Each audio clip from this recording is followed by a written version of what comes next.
Hello, freaks, geeks, degenerates, and basement dwellers, and all you beautiful scrufftards. Welcome to the War Zone. I'm Scruffy, and this is Scruffy Tales. The dog mumbled in the background. Goddamn dog. Anyway, in this video, we will be taking a look at the front line at large a bit. We will also focus on, we will focus on Toretsk and Pokrovsk because Ukraine is pushing back ever so slightly. Let's get into it. Okay, so Andrew Perpetua's map, the front line from north to south, Kursk to Kherson, and as you can see, a lot of activity. We're going back a couple. This is on the 15th. Going back, I mean, you can see stuff is happening, right? And Russia has stepped things up massively, so, and I think it's a spring offensive that the people have been talking about. Maybe, you never know. So Russia is on the attack again. They want to push Ukraine back. What does Russia need to achieve in 2025 to have a better result than in 2024? For that, we need to zoom out, and let's use this map instead. You know what? Let's remove this. Might as well remove that as well. Okay, that's fine. Now, what is it that Russia needs to achieve in Ukraine to be more successful than in 2024, here in 2025? Well, in 2024, Russia managed in the entire year to occupy Luxembourg and a half in Ukraine. And then you had the push at Kursk, where they took back, was it 700 square kilometers? Something, I don't know. So the official number is that Russia occupied, was it 4,000 square kilometers? Luxembourg is 2,700 square kilometers. So in an entire year, the whole Luxembourg thing actually began late 2023, but never mind that. In 2024, they did manage to occupy an area the size of Luxembourg and a half. And most of it, Luxembourg-sized area, was from Avdiivka pushing to Pokrovsk. That means that half of Luxembourg was occupied elsewhere along the front line. This tiny country here. I mean, compare Luxembourg to France, Germany, Poland, right? England, or the Baltic states. That's not a lot of territory. And so yeah, that is what they need to do. And I always point this out because it's fun. Germany, in 20 days, managed to push through and occupy Luxembourg. In 20 days, Luxembourg, Belgium, and the Netherlands. In 20 days. While also, during those 3 weeks, they defeated the combined forces of France and the United Kingdom in Belgium. In 3 weeks. And then a month or two later, they were pushing into Paris and the French capitulated. In just a couple of months. And here we have Russia struggling for an entire year to occupy Luxembourg and a half. I think that is funny. Anyway, moving on to the front line today. Let's activate all the things. I think that should be enough. Zaporizhzhia is part of the Russian offensive, trying to push up to this big city of Zaporizhzhia. Here you can see how Russia is pushing into Mali Sharbaki. Funnily enough, they have been outside the small town of Stepove, and because Russia, town, it's a village, Russia struggles with villages called Stepove for some reason. I don't know why. Stepove was the name of the town just north of Avdiivka, where the Bradleys defeated the T-90, and Russia never managed to take this small village of Stepove north of Avdiivka. And here we are again, another Stepove. It's fascinating why Russia struggles with tiny villages called Stepove. Anyway, here we have north of Vilanova Silka. The push continues northward. They're pushing out of Andriivka steadily, slowly but steadily, towards the river here. Fighting ongoing around Shevchenko. Russia is trying to push up towards the main highway, but as we can see, Ukraine is counterattacking and pushing the Russians back in certain locations. Over at Toretsk, Russia is advancing and coming up this way, which I thought they would be doing a year ago. Shelling the factory just outside of Russian-controlled territory. I might return to talk about that. I will return to talk about that. And advances towards Siversk. And Ukraine striking into Dvorizhzhia. And up here at Kursk and at Belgorod, the Russians are still struggling, trying to force the Ukrainians out. And the Ukrainians are tying up huge amounts of resources up here for the Russians. Let's see if we can take a look at this. Wrong part of the battlefield. So here we have all the Russian units, or parts of them at least, and these are geolocated units that have been spotted in videos, or that have revealed that they are up here by releasing videos, or Instagram images and Facebook images and what have you. So geolocated, known to be in the Kursk area and Belgorod area, as it were. And as you can see, the Ukrainians are tying up quite a lot of troops. They have quite a lot of troops in Sumy, but it's the same deal as down here at Kharkiv. Russia moves in and ties up a lot of Ukrainian forces, right? So it's kind of the same deal. You're tying up troops that the enemy would rather be using somewhere else. So nothing strange about it. And this must be super frustrating for the Russians. Take a look. Ukraine is essentially only holding on to Oleshnya and Gornal in Kursk, and down in Belgorod, as we know, it's Popovka and Demidovka.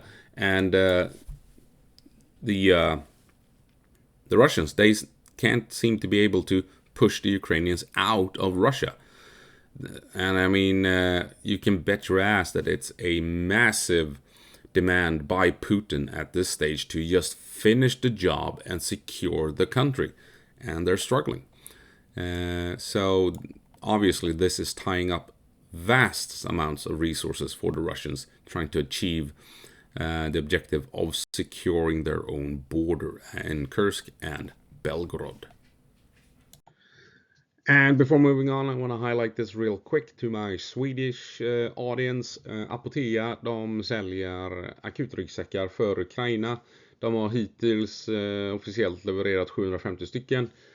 Och de här är fullknökade med grejer som behövs vid frontlinjen. De är designade för sjukvårdare i stridens hetta som kan hjälpa soldater direkt skadan sker. Direkt man trampar på en mina, direkt man blir skjuten, direkt man får granatsplitter. Då ska en sjukvårdare kunna ta fram den här ryggsäcken och applicera sjukvård direkt på platsen, i skyttegraven, i leran. Och sådana här väskor behövs. För på grund av drönarhotet så kan en sårad soldat ligga i flera timmar och ibland flera dagar innan han kan evakueras från frontlinjen för att föras bakåt till ett fältsjukhus. Så Ukraina behöver de här ryggsäckarna. De innehåller hur mycket bra skit som helst och det hjälper ukrainarna att överleva när de blir tvungna att ligga i timmar och dagar i leran i skyttegraven och vänta på hjälp att bli evakuerade. På grund av drönarhotet, ryssarna jagar ju ner alla ambulanser som existerar, även om de har röda kors på sig som ska skydda dem. Men så är läget. Så har ni en liten peng över en 100-lapp, gå in på Apotea, jag har en länk nedan, och donera lite stålar, så sätter de ihop de här jätteviktiga väskorna. Och på bilden ser ni Apoteas vd när han lämnar över en hel drös av dem till Ukrainas ambassadör i Sverige. Så för fan, det är en liten peng och det räddar liv. Det här är inte häftiga prylar som drönare eller någon cool jeep eller vad fan som helst. Det här är faktiskt något som räddar liv. Det här är på riktigt något som håller soldater vid liv när de behöver som hjälp som mest, när de ligger och förblöder. Så för fan, en 100-lapp. Jag hoppar över fika nu i helgen och så tar ni och lägger en peng på detta istället, så blir det jävligt bra, ska ni se. Anyway, that's it. Moving on to the maps. Jumping down to... nej, nu gör jag fel. And back at the maps, we're now down at Toretsk, where we had that failed thunder run, where the Russians tried to secure Nelipivka. We also had confirmation that they were up here at this crossroad. What could this... Is this a gas station maybe? I don't know. But they went for Nelipivka and the gas station and got wiped out for various reasons. My speculation was that Russia wanted to secure this road to cut supplies leading into the direct front line down here, and here we go. Russian shelling of this factory. Could this be it? Could this be an indication that Russia is now beginning that push I was talking about, that would follow had they secured that would follow the thunder run, where they're trying to cut supplies to the factory and then you push for the factory. This could be the beginning of said push towards that factory. We also have trying to move around as if it's a 3D image. Here we go, 3D image where we can actually move things around. This should be yellow. This field here, this valley, is claimed to be under Russian control. Nothing confirmed, so it's not red as a consequence, but the claim is that Russia has pushed into this valley right next to the factory or the mining facility, and as you can see, if they do reach the bottom here, they can push up through cover into the factory. So I think what we're seeing here is what I've been talking about. They pushed up to Nelipivka and the crossroad to try and reduce supplies coming into the factory, and then like I said a couple of days ago, we could expect a big push for the mining facility or the factory, whatever it is. And we might be seeing it right now with those artillery strikes. But that's not all. We can also see here Ukraine has pushed in and secured a bunch of buildings. In Toretsk, they've pushed down this way through the windbreak here, more than likely, pushed into the woods, pushed into these buildings here. I think, yeah, you can see here Russian shelling all over the place. A day or two ago, quite clearly we have a Ukrainian presence there. So the Ukrainians have not given up on taking the fight to Toretsk. Not yet, and not anytime soon. We also have some Ukrainian pushback up here. That's that. So moving on, yeah, Ukrainians are pushing back along the highway here. But moving over to Pokrovsk. Here we can see, of late, Ukraine is, within the last 24-48 hours, trying to push back and trying to isolate a bunch of Russians in Pokrovsk. You can see here, Russia was pushing into Shevchenko. Having been pushed out, Russia pushed back in. Now Ukraine is counterattacking. You can see this blue area. This is where Ukraine is pushing back in. There's also pushback in Selene by Ukraine. At the same time, though, Russia is pushing at Lysivka, should be said, but crucially, at Shevchenko, Ukraine is pushing back. You can also see here, same deal with Peshana. Ukraine pushed in, Russia pushed back. Now Ukraine is on the offense again. We can see here that the Ukrainians are attacking into the mining facility here in Peshana, where you have Russians dying and Ukrainian launching drone attacks to support the push. Up here in Kotlyne, the maps show different things. You have Russians in the mining facility, according to some maps. Other maps show that Ukraine is in control of it. But I'm thinking that we have a bunch of isolated Russians in the mining facility, and Ukraine is in control, more or less, of Kotlyne. And of course, down here, you can see here Ukraine is... Ugh, that's alarm. Shut up. Where was I? I had to do shit. Here we have, yeah, Ukrainian strikes at Toretsk. This is, of course, the hub. From here, Russia can push out to Shevchenko, to Peshane, to support the fighting over here at Uspinivka. So Ukraine is targeting this hub, this focal point for logistics for the Russians. Here can Ukrainian drone strikes, where Russia can move into Solone, trying to cut them off.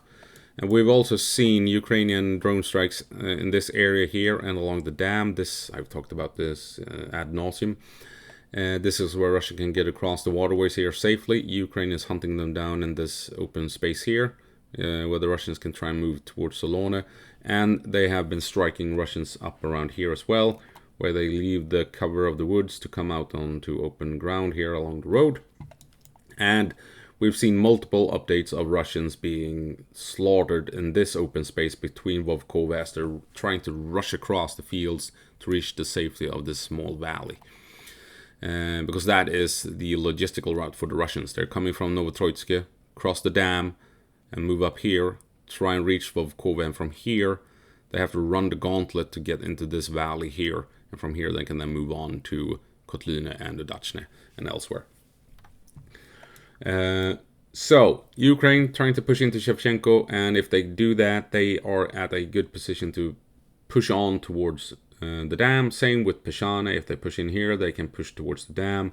If Ukraine pushes into Solone, again, they can push on along the windbreak here towards the dam.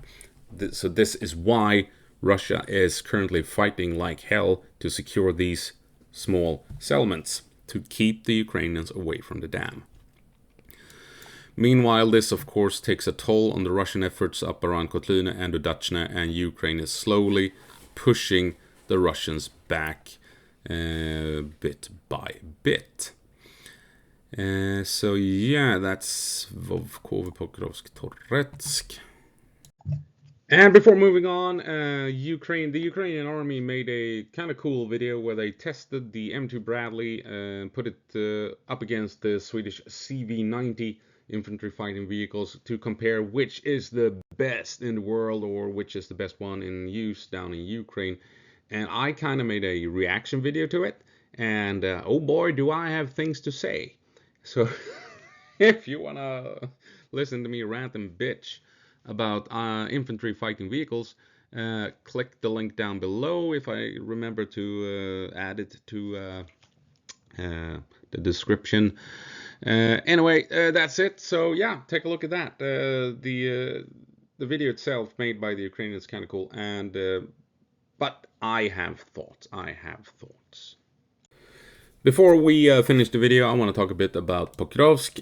Why the hell has Russia not pushed into Pokrovsk and Mirnorad yet? Well, the reason is they want, more than likely, they want proper artillery support and also be able to push Ukrainian anti-air defenses as far away as from Pokrovsk and Mirnorad as possible, to open a corridor for Russian jets to fly in and bomb, but also to allow Russian artillery, to give Russian artillery the space it needs to attack both these cities and also attack the logistics coming into the cities. Because if I were to show you, let's see here, we need howitzer and something Russian, like this one, 152 millimeter, 28 kilometer range. Let's see here, if I put this artillery piece on the outskirts of Pokrovsk, right here. Let's zoom out. As you can see, had Russia been fine with pushing out of Avdiivka to Ochrytine, to Rodivka and Novorodivka, like so, kind of like what they did at the beginning there, you can't fit all that many artillery pieces in this area, can you? So they want to push out west to provide as much space as possible for the artillery. They also want to push north here, but the Ukrainians are holding them at the moment and doing a good job with it, to be perfectly honest. But that's why we're pushing. They more than likely want to try and push at least out to this river, the Solona River, to provide space for the artillery so that the artillery can strike at Pokrovsk, Mirnorod, and all the supply lines leading into these two cities. It also gives Russia more towns to hide and store manpower in, equipment, ammunition, and what have you, as compared if they only had Novorodivka, Rodivka, and tried to push in, right? So they want to expand their control so that they have more space and room for all the artillery that they need to hammer these two cities and the surrounding logistical routes, and also so that they can hide troops, hide supply depots, ammunition storages, and what have you in the various towns and villages in the area. So it's not as easy for Ukraine to hammer them with their own artillery if they try to keep everything in here. Also, if this was all they did, obviously Ukraine could have launched counterattacks from the north and south to, that's the dog, to try and cut them off, kind of like what they're trying here, right? But this is smaller scale, but you get the idea. So, since Russia is pushing out this way, through Kharkov and westward, it makes it more difficult for Ukraine to pull something like this off, a counterattack like this to isolate the Russians. So by widening the front around Pokrovsk and Mirnorod, you secure more space for the artillery, and you also make it more difficult for the enemy, the Ukrainians in this case, to plan and launch a counterattack that would isolate large numbers of Russians. So that's what's going on here. This push here is of course part of reaching the various supply lines leading into Pokrovsk, like so. You and me and an espresso, and they come down like something like this, and there's one coming across here, another coming across, connecting those two. So trying to push up here, what the Russians want, they want to reach basically this part here, because this is where they cut all the supply, most of the supply lines coming in from the west. If they can push up along the river here, they obviously can cut the supplies here. There's a big hub up here, a town where the supplies flow into, and if they can grab that town, then they've effectively cut these supply lines as well, right? And if the Russians gets this far, then there's only this supply line left into Pokrovsk and Mirnorod, and now we're talking. Now we're ready to attack, right? So if you can bombard Pokrovsk from the south and from the east with artillery, you have cut the supply lines. Now you can begin to push in. But Russia is not gaining ground quickly enough to set up the artillery and to cut the supplies and threaten the flanks. So that is why they have not entered into Pokrovsk and Mirnorod yet. Because remember, at Avdiivka, this tiny town over here, by comparison to Pokrovsk and Mirnorod, Russia lost 40,000 casualties in Avdiivka. Bakhmut up here, 80,000 casualties. And those were provided by Prigozhin. Those numbers, those are Russian numbers, 80,000 in Bakhmut. Look how far they've pushed from Bakhmut since then.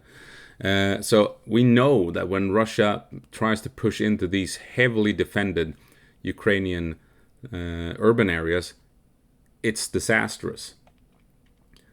I mean, I can only imagine what's going on in Toretsk, considering what happened at Bakhmut and Avdiivka. So Pokrovsk, and the Russians, they're well aware of this. If they push into Pokrovsk, they could well and truly lose, how many? 100,000 casualties? 200,000 casualties? In the twin cities of Mirnorod and Pokrovsk? Losing so many casualties in such small space. And how long will the fighting go on? A year? 2 years? I mean, this could break the Russian army, Pokrovsk and Mirnorod, if they push in too soon without being prepared, without having artillery support, without having the aircraft corridor, without cutting the supplies, right? And of course, Ukraine knows this as well. Ukraine knows that if they can keep at least one supply line open, that's all they need, to be perfectly honest. That's all they need to crush the Russians in Pokrovsk and Mirnorod, because that is what happened at Stalingrad, and the Russians are well aware of this. Russia had one tiny supply route into Stalingrad, and that one went across a river with no bridges. They had no secure bridges, and that was enough to hold the Germans at bay. The Germans had like 95% of the city, but the Russians fought on because they had one supply line left open. And the Russians, they know that if a defender has just a tiny trickle of logistics flowing in, we saw it at, what was the town name? Krinky, right? 200 to 300 Marines, Ukrainian Marines, held a tiny village for months, surrounded by 60,000, 80,000 Russians, supplied by boats and amphibious vehicles. Right? So if you have just one supply line and stuff trickles in, food, water, ammunition, you as the attacker in a city like Pokrovsk and Mirnorod, you are, well, to be perfectly honest, you are fucked. And that is why Russia has not pushed in yet. That is why Russia is trying to push up through Kotlina and reach the supply lines. And that is why they're pushing out to the Solona River, so that they can set up all the artillery they need to bomb these cities back to the Stone Age and grind them to dust before sending in the infantry. Also, another reason why they're pushing west is, of course, from Donetsk. You have this highway leading to Andriivka, and from Andriivka you have a road going straight north to Toretsk, where you can then use Toretsk as a main supply hub to support the push northward to gain access to the supply routes. Russia has not secured this highway yet. There are obviously a lot of smaller roads here, but this is where you can move things in bulk, basically, along the main highway here until you reach Andriivka, and from here you can portion it out along those smaller roads, country roads. Same thing here, Donetsk, coming up the main highway here, big supply hub. You can move things at speed, in volume, along the main highway until you reach this location, and here you can then portion it out along the country roads to avoid the drones. And then, of course, the road from Avdiivka to Ochertino to Rodivka is another supply line they can rely upon when they're eventually will begin the push for Mirnorod and Pokrovsk. So, if Russia enters Pokrovsk and Mirnorod prematurely, it could break the Russians. And the Ukrainians knows this, and Russia knows this, and that is why Russia is taking the time they need to try and come around here. But they're struggling. They are obviously well and truly struggling. And as you can imagine, if Ukraine manages to push through Shevchenko and reach that dam, isolate a couple of thousand Russians up here at the Dachne, Kotlina, and Vovkove, you push the Russians back down to the river and you secure the logistical routes, then Russia has taken a massive step back from the end goal, the end objective of being able to push in with troops into Pokrovsk and Mirnorod. Right, so that's that. That's gonna have to be it, because I've been rambling for too long. And been rambling for too long. Sorry about that. That's gonna have to be the end of the video, and I hope you found it interesting. As always, go på marsch, Ukraine, and give them hell.